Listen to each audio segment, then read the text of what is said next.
So, as the title suggests, in today's video I want to focus in on Jenn's photo, because while I was looking at the latest document that has been released, I came across something that for me raised some questions, and this is in relation to Maddie's phone. So to me, looking at it and looking at the totality of things surrounding Maddie's phone, it made me question whether this is in fact proof that Jenn was involved with covering up for Stefan, and that she maybe did already know that her daughter was deceased on that Monday the 26th. So I'm going to start by going through the relevant part of the document, and then I'm going to go through various videos which are basically audio of Jenn talking about specific things relating to the timeline, Maddie's phone, etc. And then I'll explain to you why I think this particular timeline for Maddie's phone could actually prove some guilty knowledge on Jenn's part. So let's start by looking at this page from the document talking about Maddie's phone. Okay, so while the name in this has been redacted, we can tell based on context and times, etc., that this is actually the log for Maddie's phone. So the things that we know anyway, at 22:09 hours, so at 9 minutes past 10, 9 steps were taken. Then at 23:19 hours, 31 steps were taken and 1 floor climbed, which matched the time when Jenn sent Madeline and Stefan upstairs to go to sleep. So we know that the phone went upstairs to room 4. Then at 07:05, so 5 minutes past 7 in the morning, the phone recorded 113 steps. That's a heck of a lot of steps. And then at 7:15, it recorded another 50 steps. Now, before I go on, I'm going to skip down to the bottom paragraph, because that's relevant before we look at the 10:55. Maddie's phone was plugged into charge at 23:38 hours. So she went up to bed, she was on her phone for 9 minutes, plugged it into charge. Her phone is then unplugged from the charger at 7:04. So it's unplugged from the charger. 1 minute later, it records 113 steps. The phone is then powered off at 7:16. This pattern of Madeline's cellular phone use is not typical of her normal day, which shows this activity was not physically done by Madeline. Okay, so let's look at 10:55. 10:55 is the next time Madeline's cellular phone is turned back on, which coincides with the 8 steps it moved at the same time. So you look up the top at the timeline, 10:55, 8 steps, which is when Stefan is back at the residence. This is significant. I'll come back to that. Then 14:37, 54 steps, which is when Jenn would be taking Madeline's phone to her when she left to go pick her up from school. And then the next time the steps were counted was 5:03, 17:03. So the important things here are that the phone was taken upstairs the night before. Then it recorded between 7:05 and 7:16 when it was turned off. It recorded 163 steps. Someone was carrying that phone somewhere. It was then turned off, and then at 10:55 turned back on, 8 more steps recorded. So it was moved from somewhere at 10:55, which is where it was left, until 2:37 when Jenn collected it and took it with her to go pick up Maddie from school, and it records 54 steps. So that would be her going from wherever she picked up the phone out to her car and placing it in the car. It wouldn't have recorded steps while it was in the car. So I'm going to move on to the various interviews that were done by Jenn and go through various clips from those. And then I'll tie all this together and explain where I'm headed with this. So Monday during the day, what would you do throughout the day? I had a blood work appointment at 10:15, 10:30. That took a little while to be seen. Did Stephen go with you? No. He was not home. He had not gotten home by the time I left. Do you remember what time you left? Around, I think, 9:30. And where was your blood work at? About 15 minutes away. Which way? Towards Kissimmee or Orlando? Towards Orlando. It's on the border of Kissimmee, Orlando. It's in the Loop. It's across the street from the Loop. There's a doctor plaza there. There's a LabCorp there. So I went to LabCorp and I got blood work done. Okay. Waited there for a while. Then I must have gotten home sometime between, I would say 11:15, 11:30, something like that, or from 11 to 11:30 sometime. Now this is one part of the timeline that Jenn seems to be pretty solid with. So obviously it can be verified that she had this lab work appointment. So she says that that was supposed to be at 10:15. They got her in late. At a different point she says that it took them 45 minutes to get her in. I would hope that law enforcement would verify that. And I'll explain why as we go further on. But she's saying here that the appointment was 10:15. Takes her about 15 minutes to get there, 15 minutes to get back, so she would have got home between about 11:15 and 11:30. That is quite significant in this timeline. To go get blood drawn or something like that. Yeah. And you told me your appointment was around 10 or something like that? 9, 10? Yeah, I'll tell you right now. I think it was 10:15. Okay. So you go to this appointment, and on your way back, did you talk to Stephen on the phone at all? I know I talked to him while I was in the parking lot waiting for my blood work to happen. I just don't recall if I called him on my way home as well. It would seem like I would do that, but I just can't 100% tell you if I did do that or not. Okay. At what time did you and him meet back up here?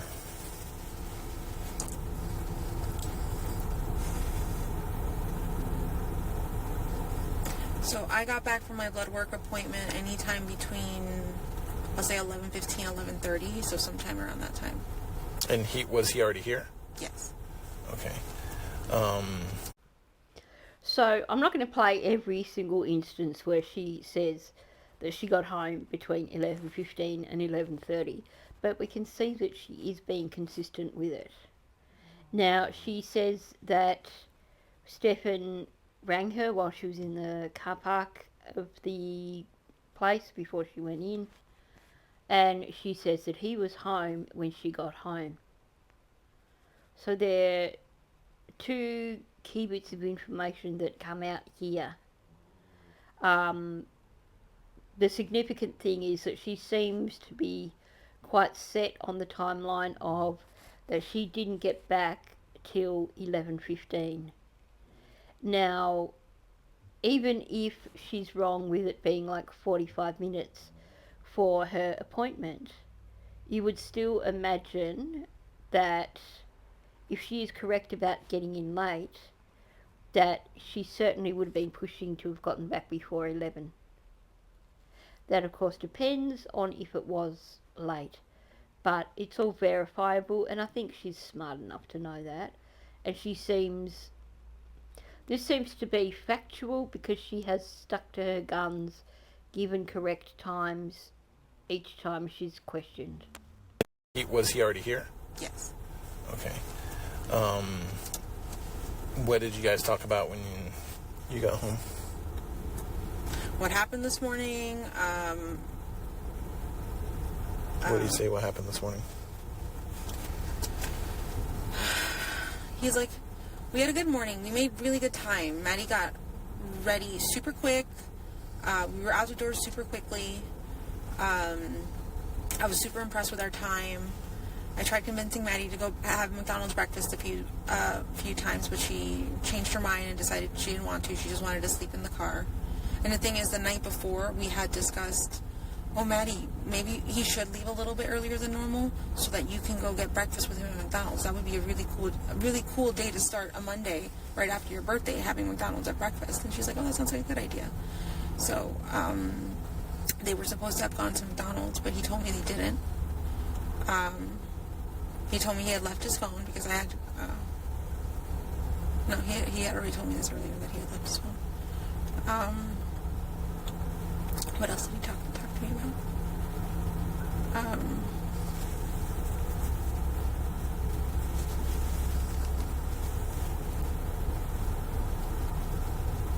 We sat in my room for a while, hung out.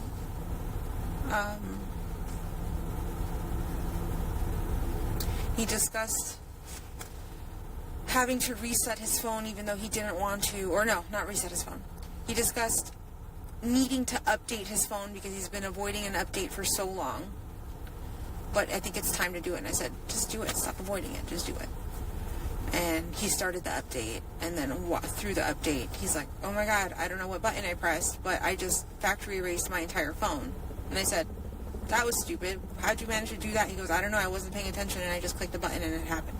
And I said, oh, okay. That's unfortunate.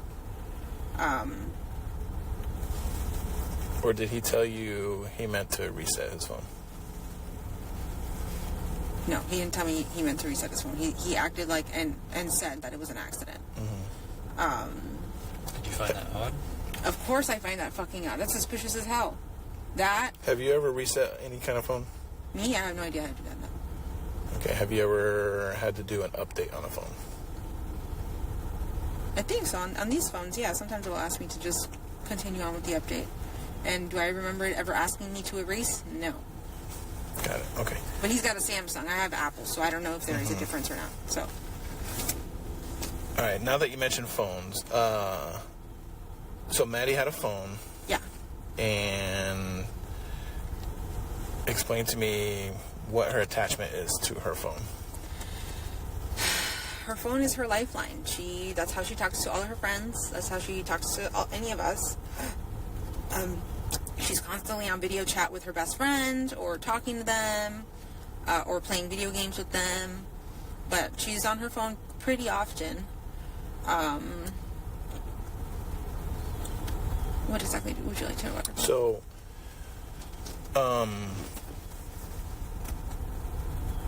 at one point you told either a deputy or officer or detectives that sometimes she leaves her phone at home when she goes to school. Yeah. How often do you think that is?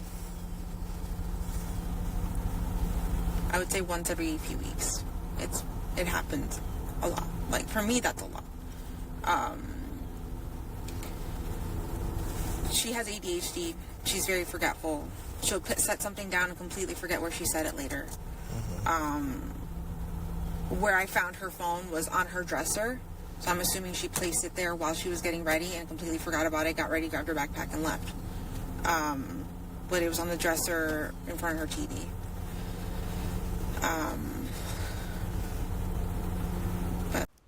So here's what's really interesting. Now, looking at the timeline, the first time that her and Stefan crossed paths that morning, after him supposedly taking Maddie to school but not, was after her appointment. So after like 11:30-ish. Now we know that Stefan's phone was reset at 12.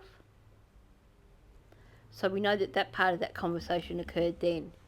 Now there's a lot of conversation going on between the two of them about Stefan's phone, about him forgetting to take his phone with him leaving his phone at home, him resetting his phone. While she's telling them this narrative, you would think that if this was not a really rehearsed narrative, a story that's been basically concocted, that she would be like, yeah, he said that he forgot his phone and he left his phone, and I found that really odd because I had discovered that Maddie had forgotten her phone as well. She actually says that she had discovered that Maddie's phone was still there in the morning, meaning that, well, either before she went to her appointment or after she got back from her appointment, sometime before all this hoo-ha of Stefan resetting his phone. And she says that it was on her dresser in front of her television. But she also, and this is something people have questioned so many times, talks about Maddie's phone being her lifeline. So many people have pointed out that it just doesn't fit that Maddie would forget her phone. And here's the thing. If Maddie's phone truly was on her dresser when Jenn discovered it,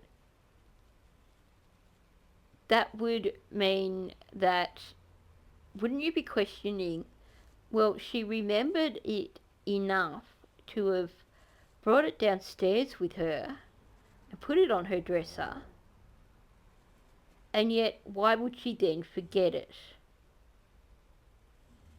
Maybe it's possible, but this is a child who is permanently attached to her phone apparently. She had a 20-25 minute drive to school, and she wasn't going to chat with her friend. So Jen's not asking any questions. She's not asking the questions that I would expect her to ask. Does her narrative fit with the timeline we have for Maddie's phone thus far? Let's have a quick look at that first. So you've got the phone being powered off at 7:16, and then it's turned back on at 10:55, and there are 8 steps recorded on the phone. And they record that as being when Stefan is back at the residence. Now, in the bottom paragraph, they say Stefan and I presumed it would have said Jennifer, would have been the only people in the house at the time.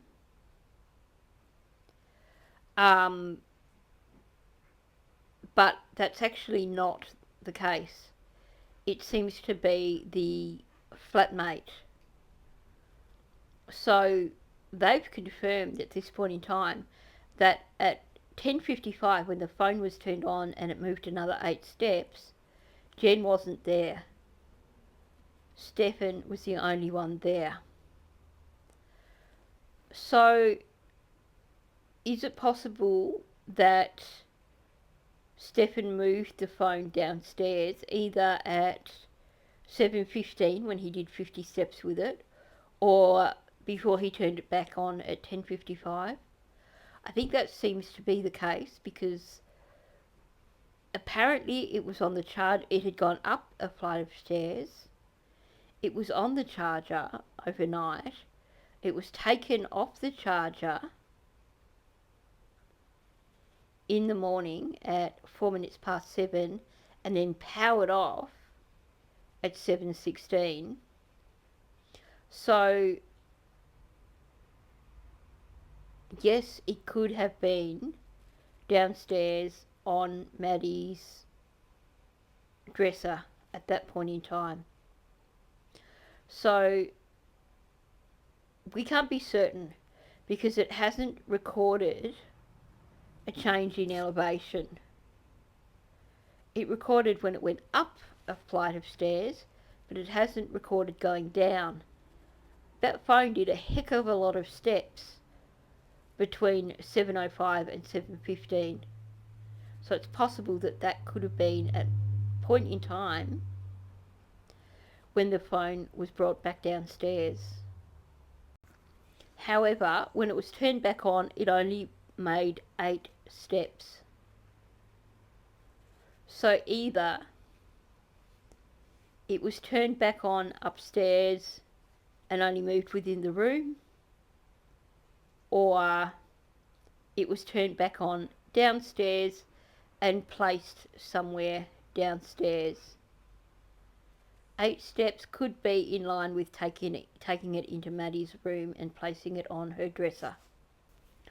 Okay, so far, if you're looking at the narrative and everything and the time frame for Maddie's phone, this makes Jenn look innocent, right? She's had nothing to do with Maddie's phone until 2:37. We know that the times that the phone was moved and turned off and turned on were either when Jenn was asleep, according to her narrative, or when she was absent from the apartment, as in at 10:55. So far, you would think, okay, well, the phone doesn't make Jenn look bad, aside from the fact that she herself admits that Maddie is permanently attached to the phone, essentially, and that it is like a lifeline for her.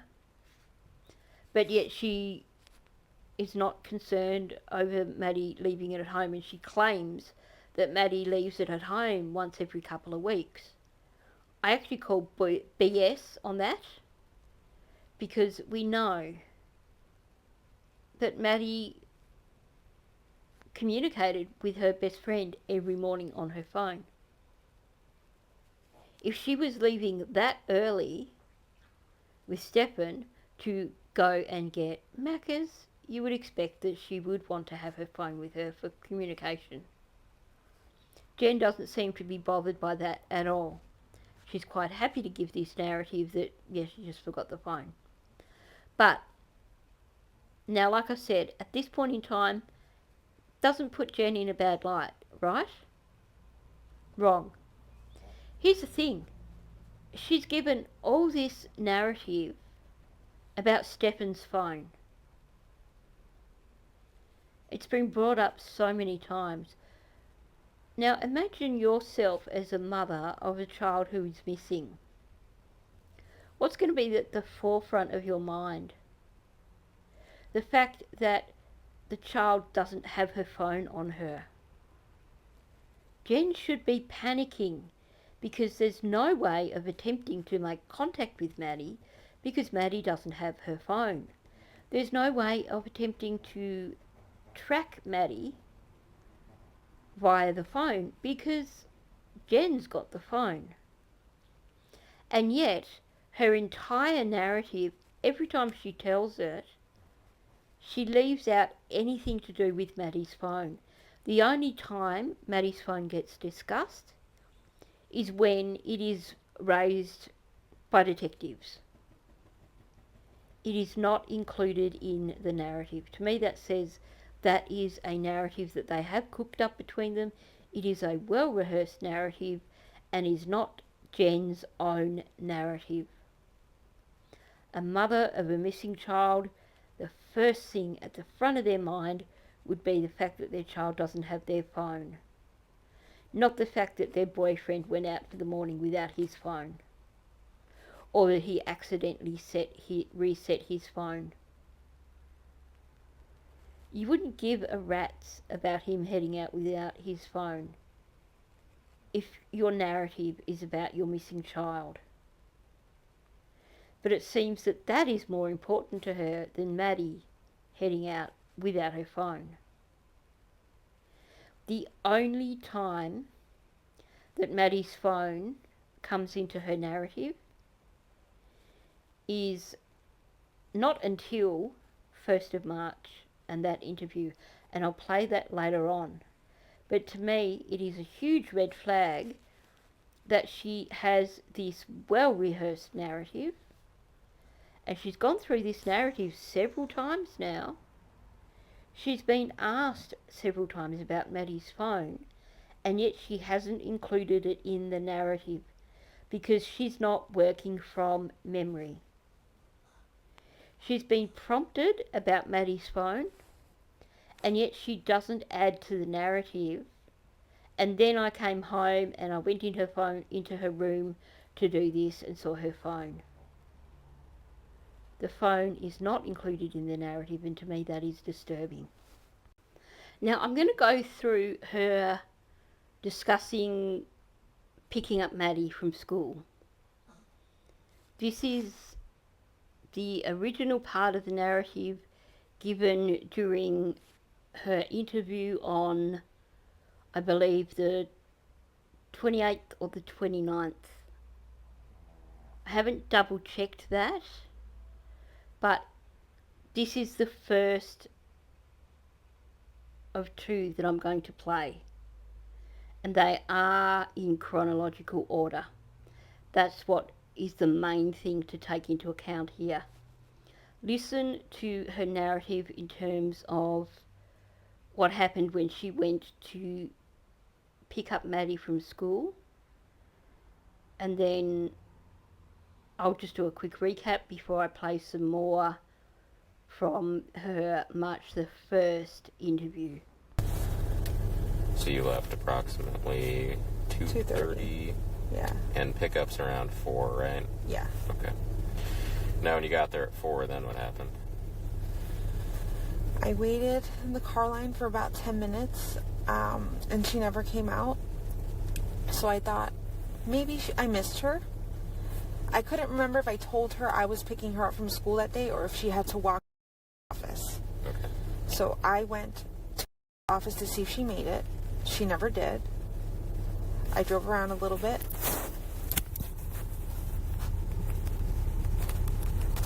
Okay. I drove around a little bit, looking for her. I went back to the school. The school was closed at this point. I wanted to speak to somebody at the office to see if anybody could tell me if she had been there. I think at this point I had called, before I went to the school, I actually called her best friend and I said, "Hey, with you, I can't find her. She didn't walk to the office and she wasn't at school when I went to pick her up." She said she never made it. Okay, there's still no talk here of Maddie's phone. There's no, when I realised that she wasn't there, I panicked because I realised that I couldn't ring her because I had her phone. She talks about ringing Maddie's best friend to see if she knew where Maddie was, but there's no discussion of Maddie's phone. Now, you would think that that would come up in this narrative right now, because you would expect that panic would immediately set in or at least you would become concerned, and it would be part of your narrative that, and I realised that I couldn't even ring her because I had her phone, or something along those lines. Because that's the way we function these days. If you go somewhere and you're meant to be meeting someone and they don't turn up, if you know they have their phone on them, you're going to ring them. But if you know that they don't have their phone on them, you're going to be stressing out because you're not sure how you can get hold of them, how you can track them down. If you are a mother and you've been in the pickup line to pick up your daughter from school and she's not come out, you've rang her best friend tells you she didn't even get to school,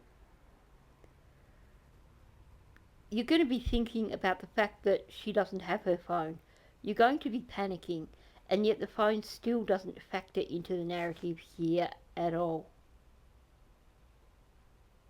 Is this woman just so narcissistic?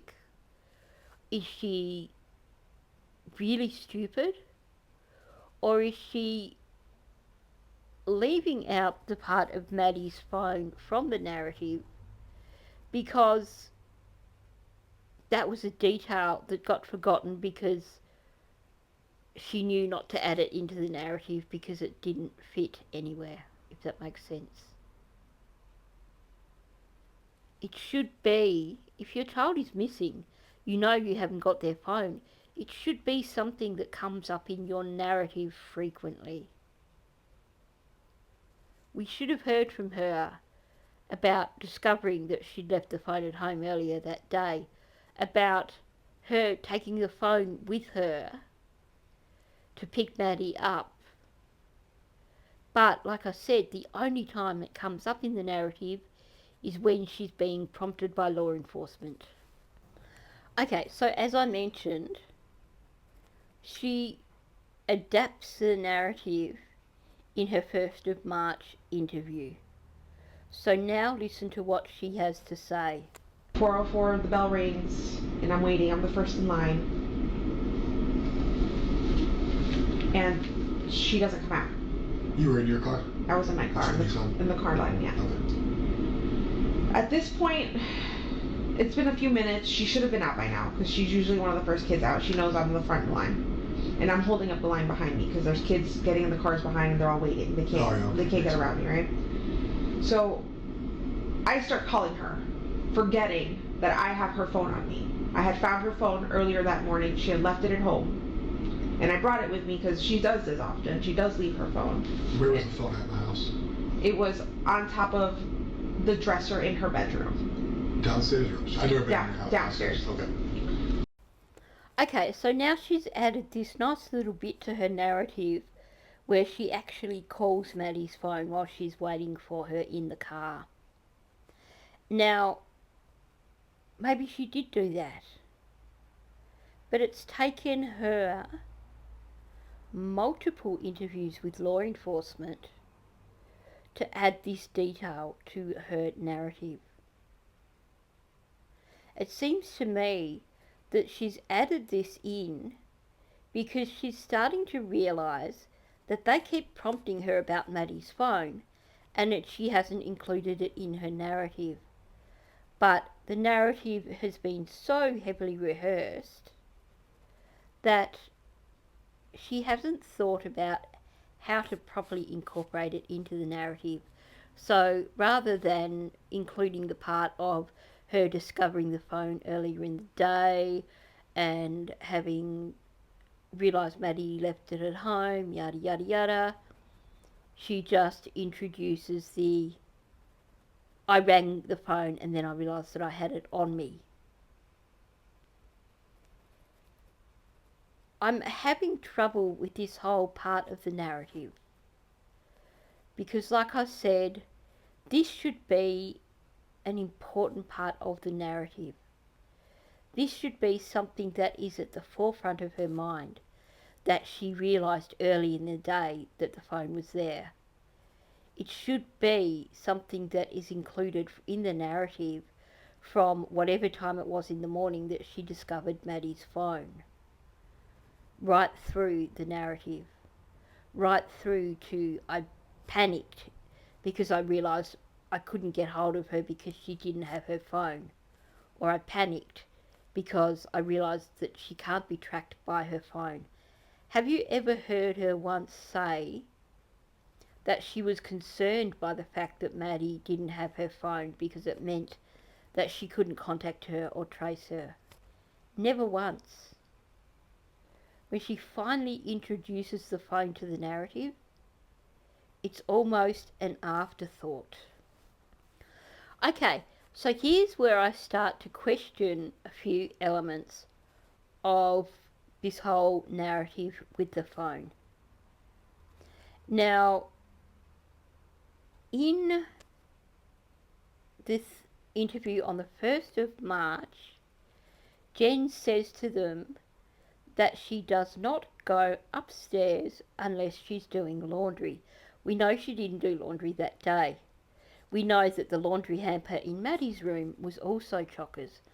I'll just play that little bit of video first and then explain why I'm discussing that.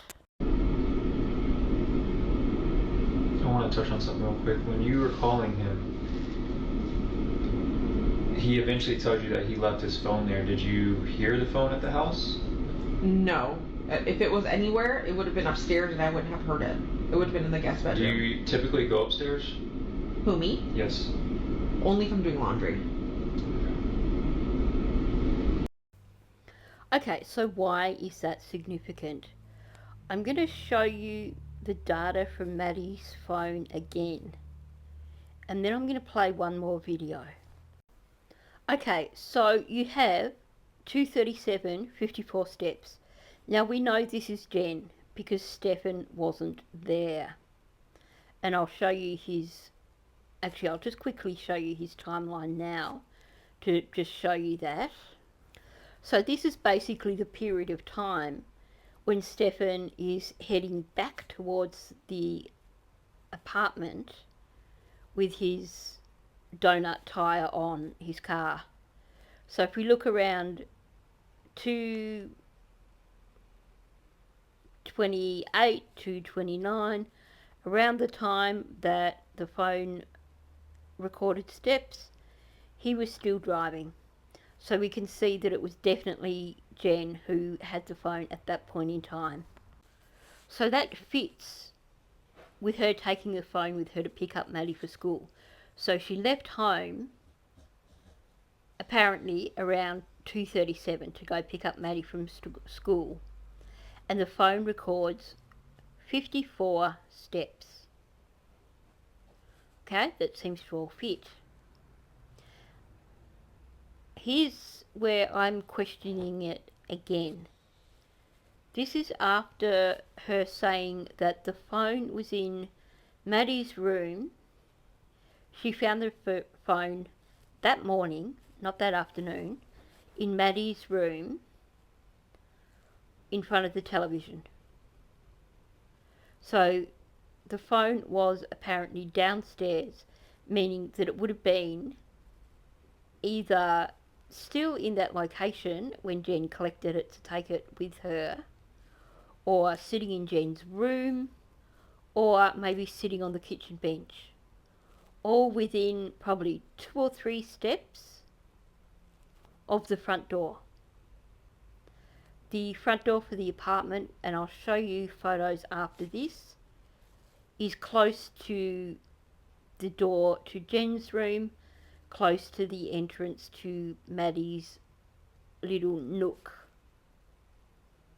So at most, if she was to go from Maddie's nook to the front door, maybe 10 steps max. So just keeping in mind that it's been 54 steps with this phone. So 54 steps from wherever the phone was located, presumably to Jenn's car. Now I'm going to play the body-worn cam footage from the night when they were still searching for Maddie. I want you to pay attention to where Stefan's car is parked, which is essentially outside the front of the apartment, and then they're standing behind Jenn's car having the conversation there, and then they head to the apartment. Now, I'm going to speculate that at the time that this occurred, there were quite a lot of empty spaces at this point in time. So I'm guessing that there may have well been a lot of spaces taken up by law enforcement vehicles.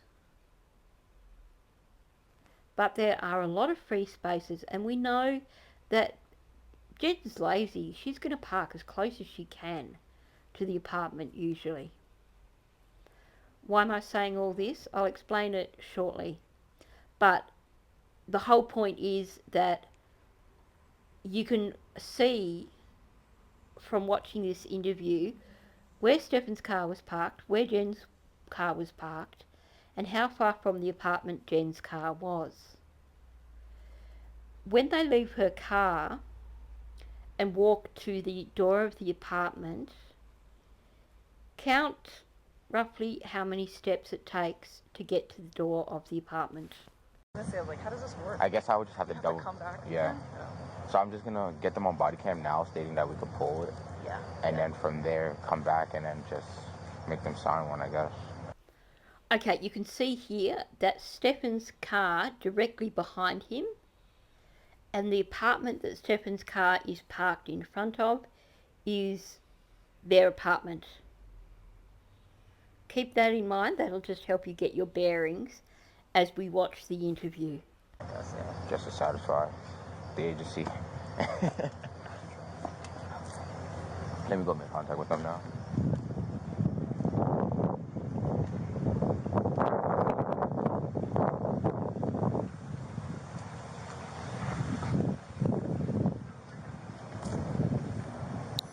Hey guys, so we're just gonna try to see if we could pull one more clothing for collection of clothes, okay? That's okay with you guys? Yeah.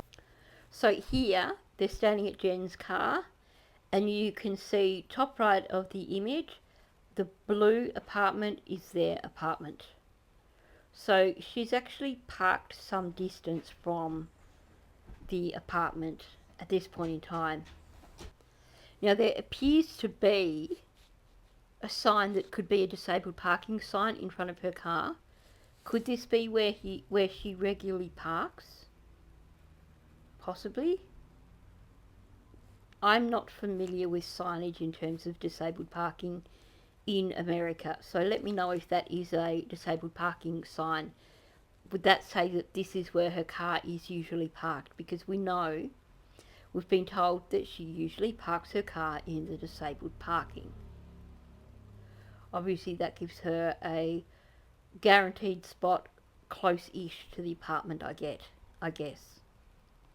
But anyway, so this is what I am presuming to be the furthest point that Jenn would normally park from the apartment.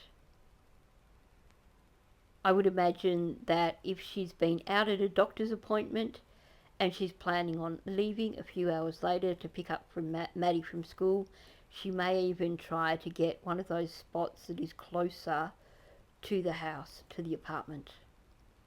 But let's finish watching this video. Let's count the steps from her vehicle to the apartment. We're gonna pull one more and then we're gonna have the dog sniff it out again and see if we can get another track going. So fresh. Yeah. All right. Can I get you like the last outfit she was wearing? Has it been like with other clothes and all that, like your clothes? It got mixed in with clean clothes and dirty clothes. What do you think? Is it on the floor there in the bathroom? It's in the laundry basket. Were the other clothes not good enough? No. We just try to collect separate ones and then we separate all of them, just in case one was contaminated. We have something else we can use without having to come and bother you guys. I was just thinking on Sunday, the last week we had her. Yeah. Actually, we had her Monday, but Sunday she had a not sure if that would be helpful, but that's mixed in with clean and dirty clothes, I think. Is it other people's dirty clothes or is it No, her just dirty hers. clothes? Is her What about underwear? like a pillow that she likes to sleep with? Her underwear is That, I mean, all that stuff works. yeah, but you slept on the pillow this morning. Oh, that's right. I snuggled with her pillow. Like, would she have Underwear, taken... there would be underwear on the bathroom floor. Okay, I thought I And saw that one hasn't there been touched, yesterday. yeah. Okay, then that's like the closest thing to her body. Yeah. So.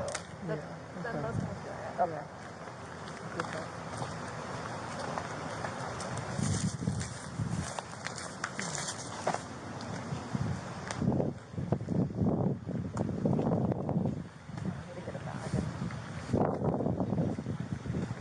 Yeah.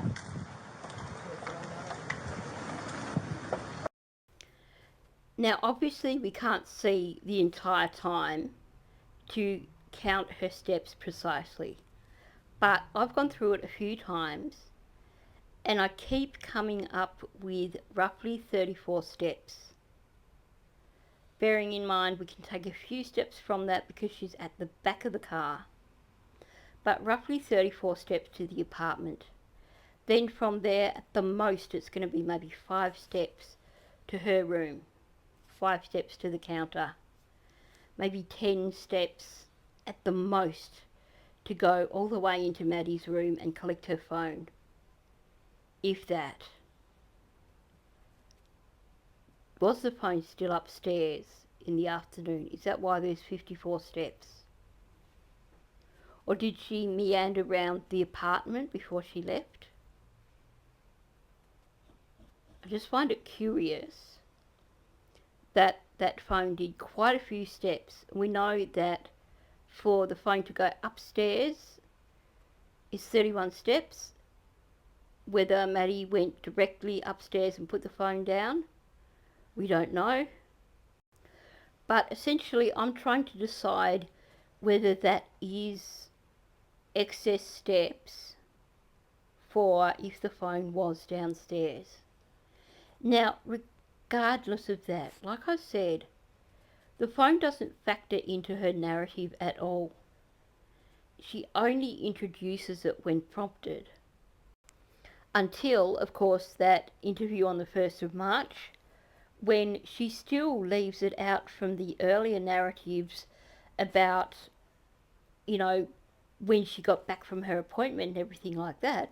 She's still talking about Stefan's phone and Stefan leaving his phone at home. And she's been questioned multiple times by now. So you'd think she would be in her head doing some processing to do with Maddie's phone. But it still does not come up other than this random comment of, and then I tried to ring her phone but I realised that I had it. To me, that sounds like it's been created. And I'd love to see if there is a record of any phone calls going in on Maddie's phone at around 4 p.m. that afternoon to verify if she actually did try and ring Maddie's phone at that time, or whether this is something she's put into the narrative because she realised she has to add Maddie's phone into the narrative. Now, she said she never goes upstairs except when she's got to do laundry. So, if the steps are excessive for getting from her car to the apartment, then where was the phone? Was she wandering around with it? Did she retrieve it from upstairs and go to the car? Now, if she retrieved it from upstairs and went to the car, you would still have a shortfall. So I'm not sure that it could have been upstairs, but I'm still trying to figure this out as I go with this. But here's the thing. She doesn't go upstairs unless she's doing laundry. Why did she go into Maddie's room? Because, and I'll show you the images, I'll go through the images in a minute, for that phone to be sitting on Maddie's dresser in front of the television, you would have to have been in the room to see it. that's not part of her narrative either. And unfortunately, they never asked her why she went into Maddie's room. And you would expect that when someone is giving a narrative of, I found Maddie's phone, they would explain how that came about. But she avoids explaining that she found Maddie's phone for starters, but she never explains how it came about, as in, well, I went into Maddie's room to collect her laundry. Well, we know she didn't do that because the laundry basket had stuff overflowing, including a pair of Stefan's boxes. So I'm just struggling with this phone narrative. There's a lot of things that don't fit. It's possible that the phone could have still been upstairs in the afternoon because of the number of steps. I'm leaning more towards it actually being downstairs. I'm thinking that Stefan did actually move it back downstairs in the morning, but it's just something that is worth keeping there at the back of your mind. But either way, the phone was out of sight. Jenn is a lazy as person. I won't say the word I was going to say, but she's lazy. She went to her appointment, came back to the apartment, and I'm pretty willing to bet that she just sat on her ass and that she wouldn't have bothered using energy to go into Maddie's room unless she had an actual reason to do so. Given the state of her own room, given the state of Maddie's room, do we really think that she had any reason to go into Maddie's room? We don't know because it wasn't in the narrative. She's never explained how she knew that that phone was out of sight in Maddie's room. The phone is absent from the narrative, conspicuously absent from the narrative.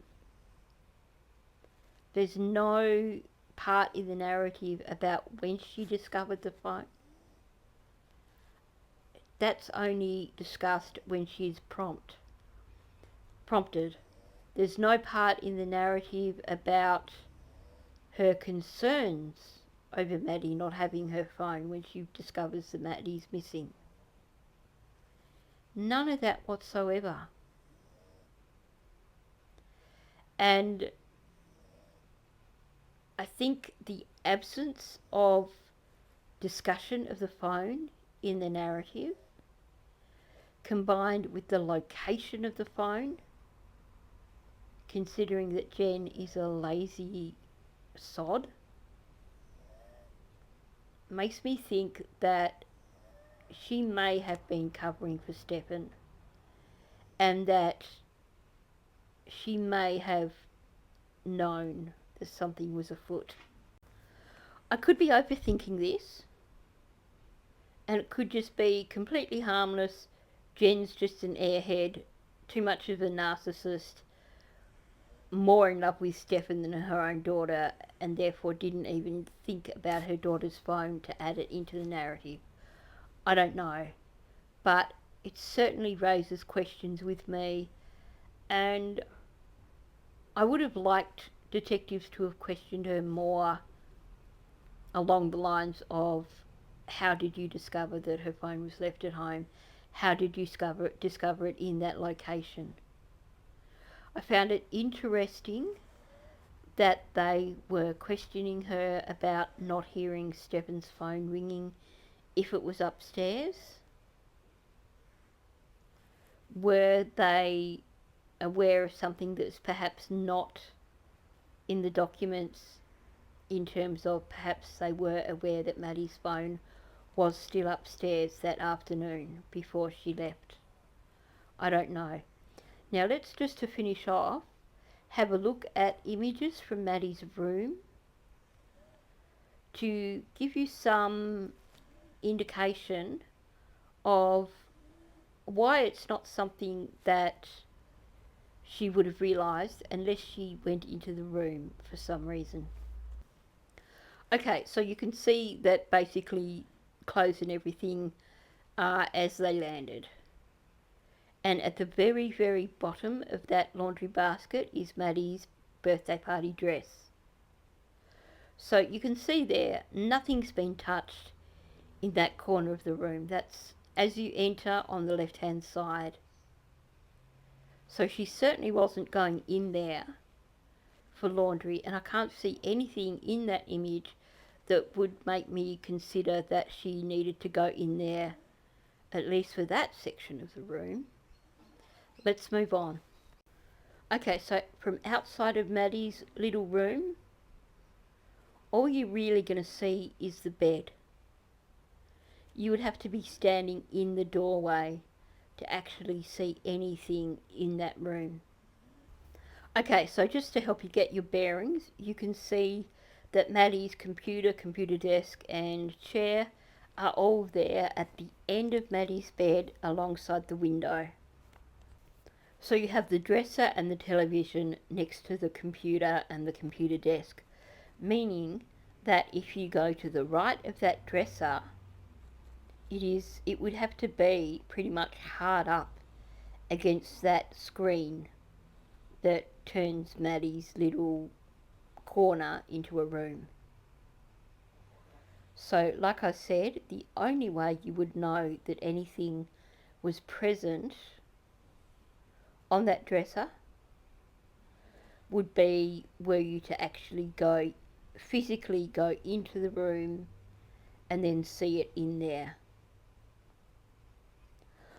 I can't see what reason Jenn would have to go into Maddie's room.